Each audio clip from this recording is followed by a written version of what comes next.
I'm doing great, buddy. How are you? Not bad at all. Just wanted to check in on a couple injured guys that were out last week. I know we talked a little about James Head. Just wanted to check in on his sad status, and also wanted to check in on Jonathan Haynes.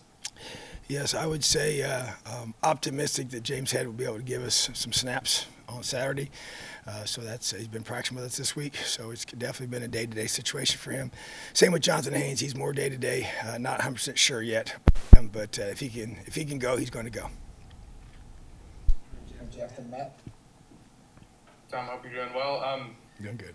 Just facing such a dangerous passing attack like Western Kentucky, just how much of a benefit is it to have those veterans in the defensive backfield like Taiwan and Jalen and Devon? And are you leaning on them for extra leadership this week? Do you see them getting a little more fired up for a matchup like this?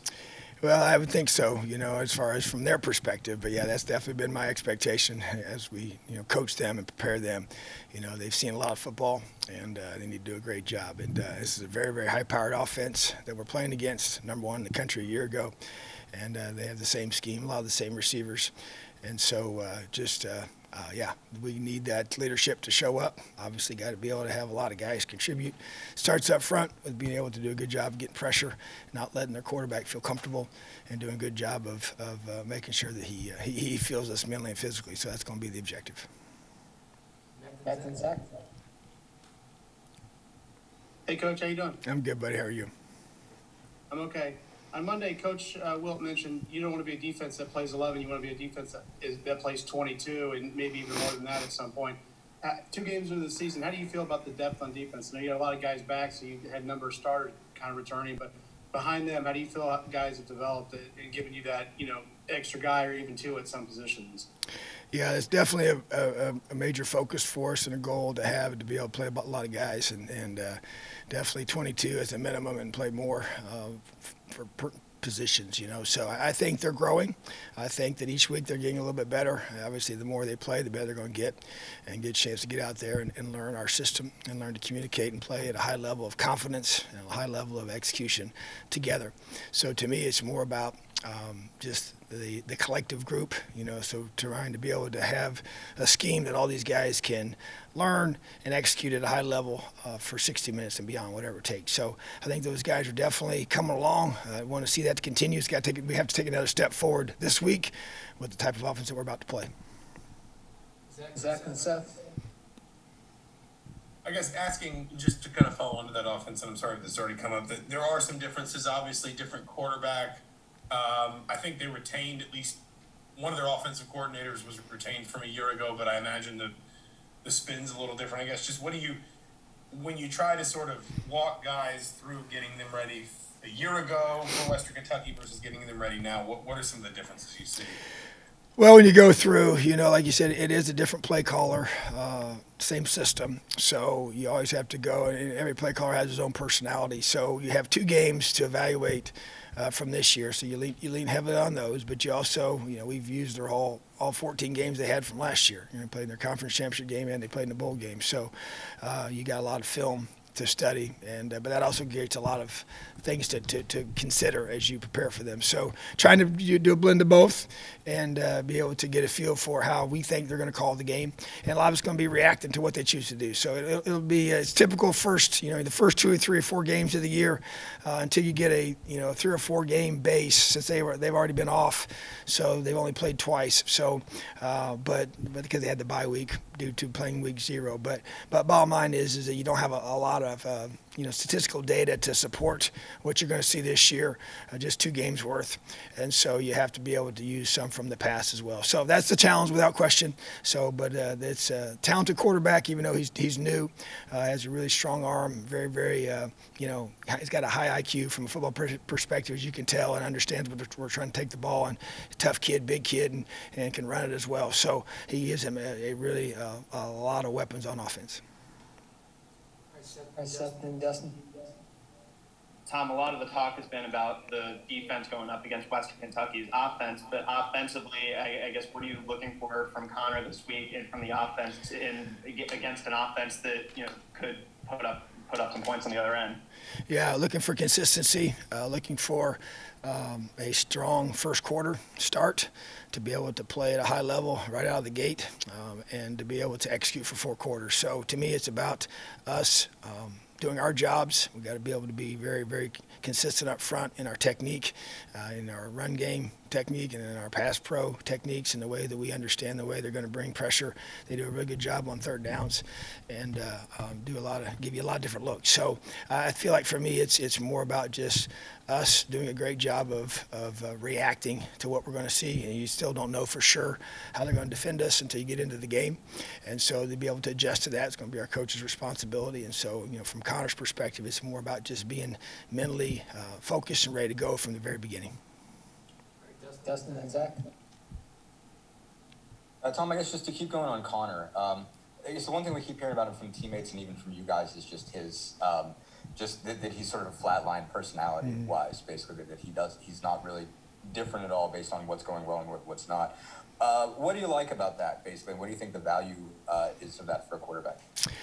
Well, I think the biggest value is this is an emotional game. It's a momentum-driven game. And you better have a really bad memory, at that position. If you make a mistake, you can't dwell on it. It'll get you to make another mistake, and maybe the very next play if you're not locked in. If you wear the emotional, effects of a negative play. So I think the benefit is the fact that he's able to flush it. He doesn't get, overly excited when he makes a play because he's got to go make another play. He doesn't get down when he doesn't make a play because he's got to go, find a way to make another play regardless of what just happened. So I like that. That's that don't blink mindset that we've had in this program for a long time, and the ability to flush negative things and press on and be able to have that 1-0 mindset that, hey, it's about the next play. And so to me, he brings that, and I think he brings that to our offense as well. And it's really easy to get, whatever fluster when things don't happen, especially if it's a real negative play by the offensive side of football. But he doesn't. He's the same person coming off the field, and I think there's a lot of value in that at that position without question. Zach, and then we'll wrap with Matt. Tom, it's kind of anecdotal, I guess, but just a personnel question. It seems like we're seeing a little bit more of Josh Sanguinetti this year, and maybe rotating a little bit more with Monster. Is that protecting Monster in any way? Obviously, he had some injury issues last year, or is that maybe more reflective of just Josh earning more time on the field, and that allows you to keep both guys fresher? Yeah, I would say it's what you just stated. It's about keeping both guys fresh. Josh is playing well. We know he's a really good football player. We're trying to allow our guys to have a very successful season and not overplay our guys in games. And I think that was a negative for us a year ago, and it really bit us later on. And then you got to create depth. You got to be able to have multiple guys. And so we're playing lots of guys at lots of positions for that reason, to be able to build that depth. And you have to force yourself to do that. Sometimes it really get easy for coaches just to play the older guys or the guys that they know are totally ready, and then you got to be able to get those other guys ready by playing them. They don't get ready to play by watching on the sideline. So Josh has earned those reps without question. We have a lot of confidence in him. He's a really good cover safety. He can tackle, and he's gotten bigger and stronger and faster this offseason. So really proud of Josh and what he's doing. But yeah, there are multiple reasons for it, but I think that the biggest thing is we want to play a lot of guys. All right, Matt, last one. Hey, Coach, I know on offense, protecting the ball is of the utmost importance every week, but one thing I've noticed with Western Kentucky, they've been one of the best teams through the first couple of weeks in takeaways and turnover margin. What have you seen from what they're doing on defense that they're able to get that done? And then, obviously, how much more of a focus this week has even been about protecting the ball and not giving them, some give me points? Well, it's a high priority every day in this program is protecting football, and that hasn't changed this week. But you're exactly right. We've talked about it as a football team, how many takeaways they've created defensively. They've done that through playing aggressive on defense, playing hard and physical on defense, and flying around, being around the football. The ball finds energy. I believe that, and that's something that we say in our program, and then that's something that you see on film, and they give you a lot of different looks and third downs is where a lot of times people are forced into errors, and they throw those interceptions. They do a good job of that and trying to disguise things and to confuse the quarterback and give you a lot of exotic looks defensively, and they do a great job with that. So that's resulted in a lot of takeaways, and so to me we have to have a great plan to counter that, and our guys have to do a great job of protecting the football, whether it's at the quarterback position, throwing it, obviously catching the football, and then securing it once we have the ball as both running backs and receivers. And we'll do one more. Tyler just got on late. Tyler, go ahead. Hey, Coach. Hope you're doing well. I was wondering, I think you had said before the start of the season that greatness leaves clues, and kind of specifically talking about the character of your group. Was there anything in the preseason, the off season, fall camp that kind of made you feel like you like the character of this team? Yeah, I think the togetherness of our guys, building that connectivity, that also builds trust in each other, those relationships, the ability to, our guys did a lot of things together, especially with all the new faces and the things we tried to do as a team to build that unity, to build that togetherness, that confidence in the guys around you as you get to know each other better. I think that was a big plus. And then also the workouts, the summer workouts and the training with our staff. And then you get into fall camp. I just think that the resiliency that they've shown, they show up and they work every day, no matter how much we ask them to do, no matter what the schedule looks like, or if it changes or whatever, they don't blink. And then we have to continue to grow that. It has to be something that we're known for as a team. But I think that the off-season training and the off-season team building is where I saw signs of that, and that's been a big objective for us because we believe that the best teams are connected teams. And at the end of the day, the best team, that's the group that wins on game day. And our goal is to be the best team on that field every time we take the field.